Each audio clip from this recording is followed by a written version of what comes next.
Good morning students and good morning friends. एक बार पुनः आप लोगों का synthesis of the sentence chapter में स्वागत है और मैं आज आपके लिए लेकर आया हूं पास्ट पार्टिसिपल। तो पास्ट पार्टिसिपल है क्या चीज? हम लोगों ने सिंपल सेंटेंस का एक नियम पढ़े जिसका नाम क्या है? पार्टिसिपल। पार्टिसिपल हमने बताया तीन प्रकार का होता है।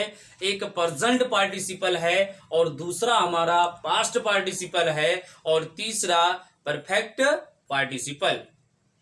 तो प्रेजेंट पार्टिसिपल को हमने बताया, आपको 3 या 4 रूल्स बताए, 3 या 4 कॉन्सेप्ट बताए। आज फिर से मैं आपके लिए लेकर आया पास्ट पार्टिसिपल, यानी past participle I mean the second part of the participle. तो बच्चों, स्टूडेंट्स एंड फ्रेंड्स, प्लीज मेरी बात पर केयर करिए। एक बार मैं पुनः आप लोगों के लिए सिंथेसिस ऑफ द सेंटेंस का पास्ट पार्टिसिपल जो मैटर है, इसको पास्ट पार्टिसिपल किस तरह बनाया जाता है, किस तरह नहीं बनाया जाता है। बहुत से सारे स्टूडेंट्स ऐसे हैं कि कहते हैं सर प्रेजेंट तो आसान लगने लगा, अब प्रेजेंट का जो सेंटेंस है उसको तो आसानी होती है, कर लेते हैं, पहचान लेते हैं, वहां का जो टाइम इंटरवल है सर एकदम 0 हो तो present participle. But sir past participle में ऐसा क्या है? ये पास्ट पार्टिसिपल सर मेरे लिए बहुत ही कष्टदायक और बहुत ही डिफिकल्ट है। तो स्टूडेंट डिफिकल्ट है तो बिल्कुल एकदम उस मैटर को भूल जाओ, क्योंकि वही चीज उस डिफिकल्ट को मैं इजी करने आया हूं। ठीक है ना? देखते हैं पास्ट पार्टिसिपल है क्या चीज। आप सभी स्टूडेंट जानते होंगे कि पास्ट का मतलब क्या होता है? बीता हुआ, बीता हुआ। पार्टिसिपल क्या है? एक फॉर्म है वर्ब का। एक क्या है? फॉर्म। तो पास्ट मतलब क्या? बीता हुआ। तो जो बातें बीत जाती हैं वो हमारे वर्ब के किस कैटेगरीज में आ जाती हैं? सेकंड फॉर्म में। तो जब ये सेकंड फॉर्म में आ जाता है तो इसका मतलब क्या होगा कि मेन वर्ब का कौन सा फॉर्म? Second form. ठीक है ना? मेन वर्ब का कौन सा फॉर्म? Second form. तो पास्ट पार्टिसिपल क्या है? पास्ट पार्टिसिपल वह पार्टिसिपल है जिसमें मेन वर्ब के सेकंड फॉर्म का प्रयोग करके सेंटेंस में पार्टिसिपल किया जाता है। एक बार पुनः मैं बोलता हूं कि पास्ट पार्टिसिपल क्या है? तो पास्ट पार्टिसिपल वह पार्टिसिपल है जिसमें मेन वर्ब का सेकंड फॉर्म का प्रयोग करके सेंटेंस में पार्टिसिपल किया जाता है। Students, there is no problem solve the past participle. Firstly you look, you watch and you care my words what I am telling to you are the present time before you about the past participle. Okay, तो students एक बार देखते हैं इसमें क्या बातें हैं कि जो हमारा पास्ट पार्टिसिपल है सर इसमें क्या बात होगी, क्या बात नहीं होगी। तो ये बात ध्यान दीजिएगा, पहला सेंटेंस और दूसरा सेंटेंस। ये आपका क्या है? ये आपका मेथड है पहचानने का तरीका कि पास्ट पार्टिसिपल यहां है। तो ध्यान दीजिएगा, ये पहला सेंटेंस है और ये क्या है? Sentence number 2। तो फर्स्ट सेंटेंस और उसके बाद सेकेंड सेंटेंस। ठीक है ना स्टूडेंट्स? पहला सेंटेंस और उसके बाद दूसरा सेंटेंस। तो पहले सेंटेंस में क्या देखना है कि जब पहले सेंटेंस, एक सेंटेंस में क्या होता है? सब्जेक्ट होता है, वर्ब होता है और क्या? ऑब्जेक्ट। दूसरे वाले में क्या होगा? सब्जेक्ट होगा, वर्ब होगा और क्या होगा? ऑब्जेक्ट। अगर इससे ज्यादा कुछ अगर देगा वो तो कंप्लीमेंट दे देगा। क्या दे देगा? कंप्लीमेंट दे देगा। तो उस पर आप केयर करिएगा कि सब्जेक्ट होगा, वर्ब होगा और क्या होगा? ऑब्जेक्ट। सब्जेक्ट होगा, वर्ब होगा और क्या होगा? ऑब्जेक्ट। तो ध्यान दीजिए, जब पहले सेंटेंस का ऑब्जेक्ट स्टूडेंट्स दूसरे सेंटेंस में जाकर क्या बन जाए? सब्जेक्ट। और जो सब्जेक्ट के बाद वाला जो वर्ब होगा वो किस कंडीशन में हो? लिंकिंग वर्ब कंडीशन हो, इज हो, एम हो, आर हो, वाज, वेयर हो। और उसके बाद जो ऑब्जेक्ट कंडीशन आए वह एक मेन वर्ब के रूप में हो। तो मेन वर्ब जो कंडीशन हो वो किस कंडीशन में? थर्ड फॉर्म में हो। तब वह जो हमारा कंडीशन बन जाता है, जो कॉन्सेप्ट बनता है, किसका बन जाएगा? Passive voice. अगर इस तरह समझ में नहीं आता तो ये ध्यान दीजिए कि पहला सेंटेंस एक्टिव वॉइस में हो और दूसरा सेंटेंस हमारा पैसिव वॉइस में हो। पहला सेंटेंस एक्टिव वॉइस और दूसरा सेंटेंस पैसिव वॉइस हो, तब उस कंडीशन में हम पास्ट पार्टिसिपल का प्रयोग करके अपने सेंटेंस को क्या करते हैं, सिंपल सेंटेंस बनाते हैं। पहला सेंटेंस एक्टिव वॉइस और दूसरा सेंटेंस पैसिव वॉइस, तब उस कंडीशन में क्या करेंगे, पहला सेंटेंस एक्टिव वॉइस दूसरा सेंटेंस पैसिव वॉइस, तब हम पास्ट पार्टिसिपल का प्रयोग करके उस सेंटेंस में क्या करेंगे, पार्टिसिपल करेंगे। सेंटेंस को सिंथेसिस ऑफ द सेंटेंस के रूल पर हम उसको सॉल्व करेंगे, ठीक है ना। फिर आगे ध्यान देंगे, अगर ये कंडीशन नहीं समझ में आता तो यहां समझिए कि पहले सेंटेंस का ऑब्जेक्ट दूसरे सेंटेंस में जाकर क्या बन जाए, सब्जेक्ट, और दूसरे सेंटेंस में ही जो हमारा एडजेक्टिव वर्ड अर्थात जो वर्ब आए वो किसका काम करे, एक एडजेक्टिव का काम करे। पहले सेंटेंस का ऑब्जेक्ट दूसरे सेंटेंस में जाकर सब्जेक्ट बन जाए, जो सब्जेक्ट बने उसी सब्जेक्ट के साथ क्या दिया हो, एडजेक्टिव, उस वाले दूसरे वाले पार्ट में क्या दिया हो, एडजेक्टिव पार्ट दिया हो, अर्थात मेन वर्ब का थर्ड फॉर्म हो और वह मेन वर्ब का थर्ड फॉर्म किसका काम करे, एक एडजेक्टिव का काम करे, तो उस सेंटेंस में क्या हो गया बच्चों, पार्टिसिपल। कौन सा पार्टिसिपल, पास्ट पार्टिसिपल होगा।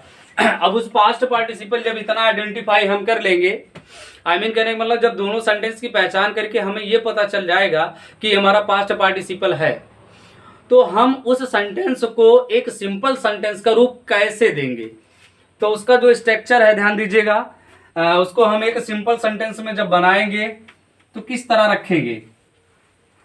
तो हमने बताया कि एक पार्टिसिपल जो होता है वो किसका काम करता है, एक वर्ब का और एक एडजेक्टिव का।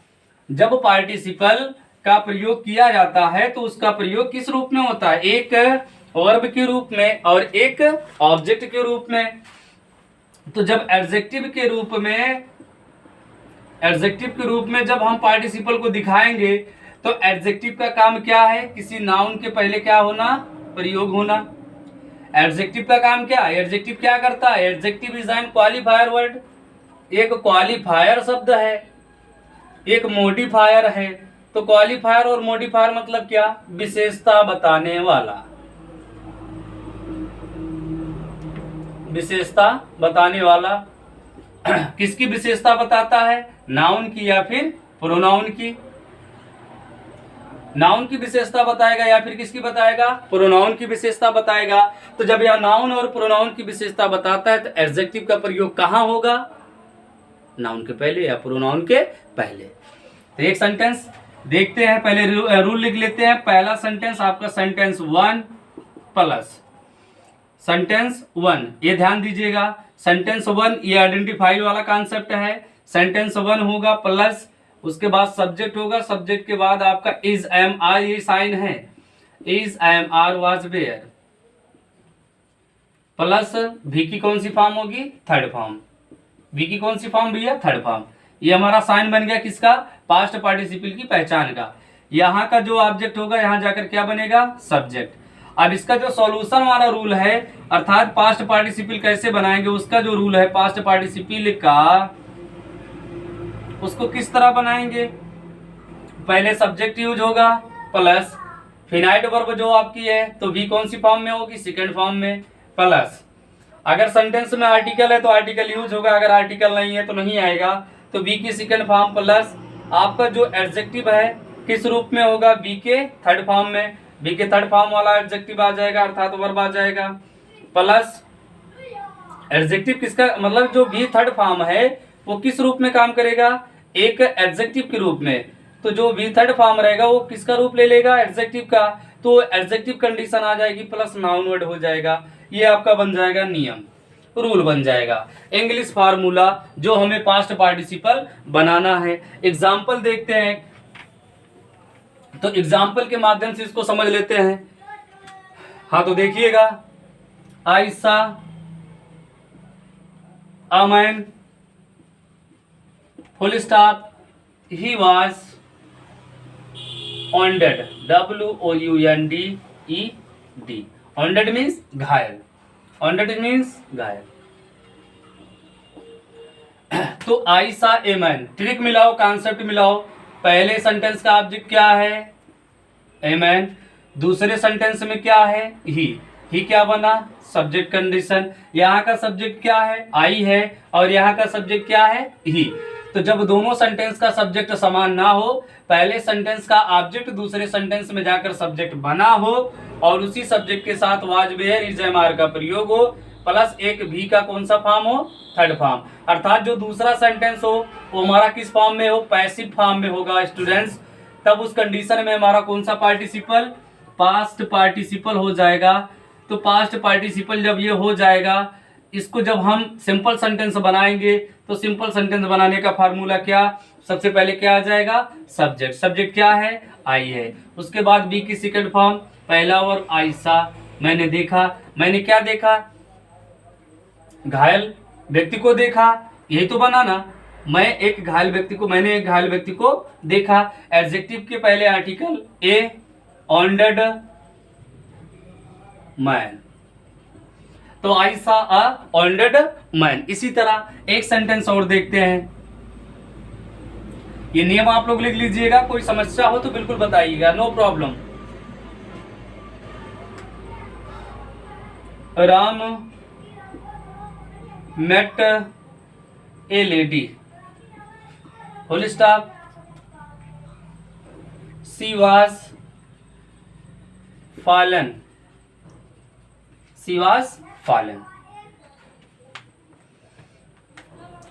थोड़ा और बड़ा कर लेते हैं, on the ground, extra word भी जोड़ लेते हैं, ऑन द ग्राउंड।